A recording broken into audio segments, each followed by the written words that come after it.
Ang ating mga siyentipiko ay nagtataka kung ano ba ang nangyayari sa ating buwan.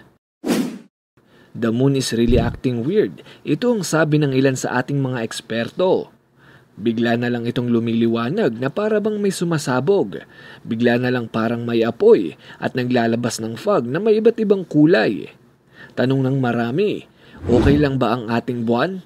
O dapat na tayong mabahala? Ang pinaka-worst na pwedeng mangyari ay kung mawala ang ating buwan ay higit tayong maaapektuhan nito. Baka humantong pa sa katapusan ng mundo. Sa videong ito ay malalaman natin kung bakit napakadelikadong bisitahin ng buwan. Bakit hindi na muling nasundan pa ang pagbisita ng tao rito? Bakit nga ba nag-iiba-iba ang kulay ng buwan? Posible ba na bigla na lang itong sumabog?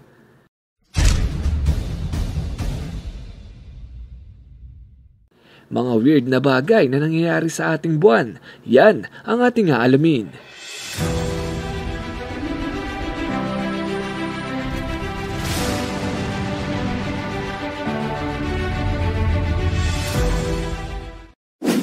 Shout out sa mga sumusuporta sa ating merch, John Paul at Julina ng Dasmariñas, Cavite.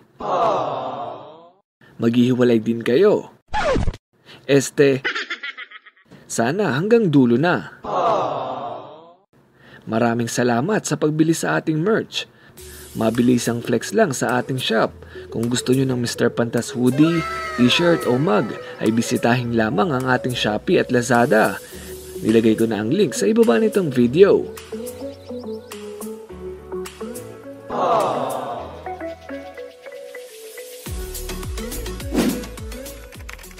Mabalik tayo. Kamakailan lang ay napansin ng mga dalubhasa na parang kumikindat sa atin ang buwan. Parang may biglang lumiliwanag o biglang may sumisilab na apoy. Ang mga ganitong bagay sa buwan ay tinawag nilang transient lunar phenomenon. Kasama na rito ang biglang pagliwanag, pag-ilaw o maging pag-produce nito ng fog na may iba't ibang kulay. Isang gabi ay napansin ng mga dalubhasa na parang kumakapal ang pagka-crescent nito sa bandang itaas.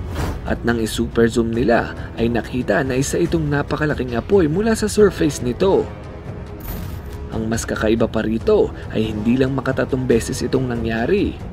Hanggang ngayon ay hindi pa rin tukoy ng mga siyentipiko kung ito ba ay galing sa pagsabog ng bulkan o pagbagsak ng isang bulalakaw. Ito naman si Michael Collins na naging parte rin ng Apollo 11 mission. Sabi niya, nung sila ay papalapit sa buwan ay may nakita siyang malaking area na napakaliwanag. Ayon sa sumunod na pag-aaral ay malabong refleksyon ito ng araw. Suspecha nila na marahil ito ay dahil sa pagsabog ng bulkan at paglabas ng abo mula sa ilalim ng buwan.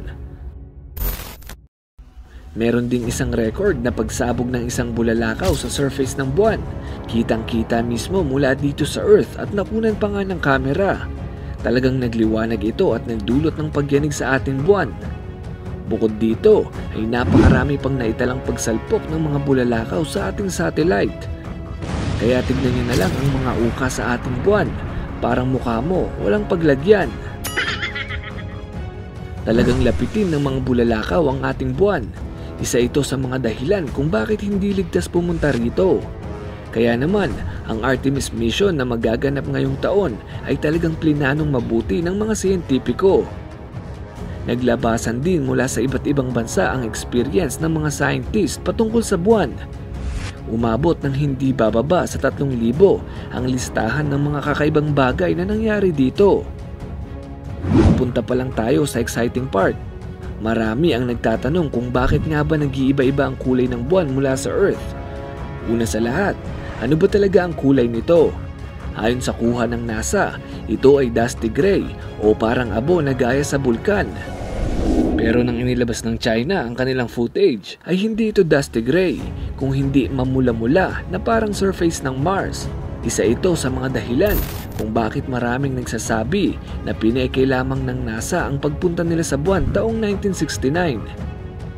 Pero ang totoo ay iba-iba talaga ang kulay ng buwan depende sa area nito. May parte na parang abo, may parte na mamula-mula at meron ding parte na kulay asul. Nitong nakaraan lang ay nakita ng mga siyentipiko na napakarami palang kulay nito. Talagang kompleto ang nasa rainbow. Ang tawag ng mga siyentipiko dito ay colored gaseous fog. Ito raw ay maliliit na particles ng buwan na kapag tinamaan ng sinag ng araw ay nagre-react sa radiation at nag-iiba ang kulay. Kung gusto nyong malaman ang buong detalye kung bakit nag-iiba-iba ang kulay ng buwan, ay maaari nyong balikan ang videong ito. Napatunayan na radioactive ang surface ng ating buwan at talagang delikado ito sa tao.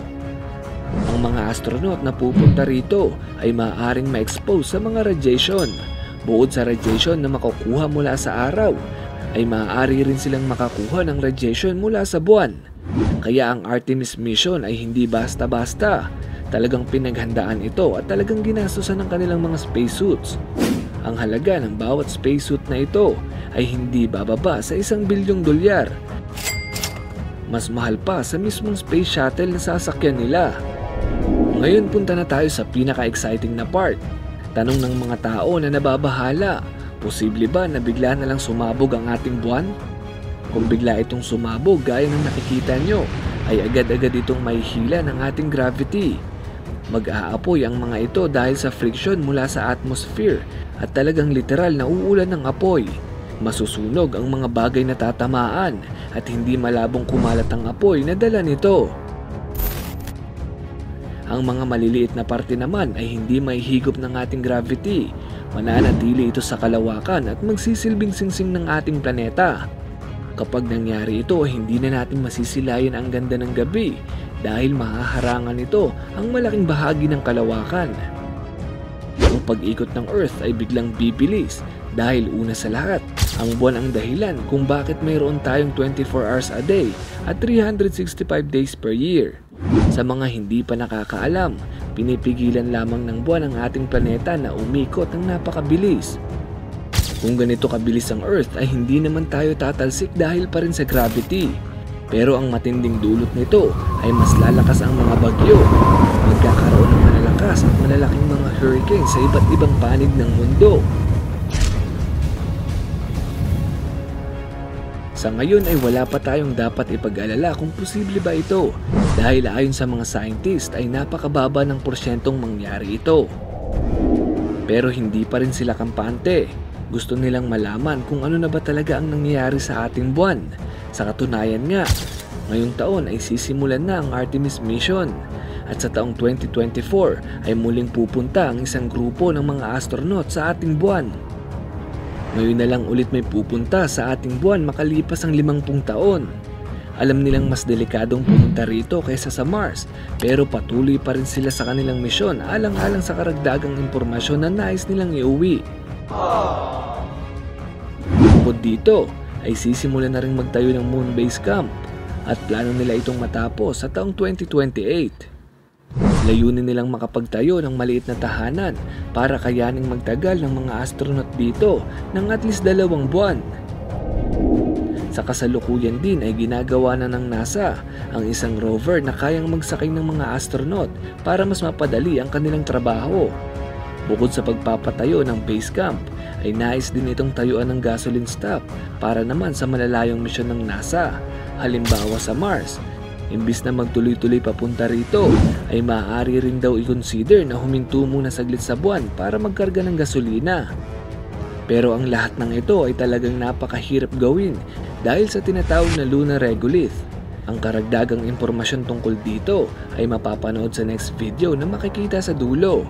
Sinabi pa nga ng mga eksperto na mas madali pang manirahan sa Mars kumpara sa buwan. Kung gusto nyong mapanood ang detalyadong dahilan kung bakit hindi pwedeng tumira sa buwan, ay i-click lang ang picture na ito.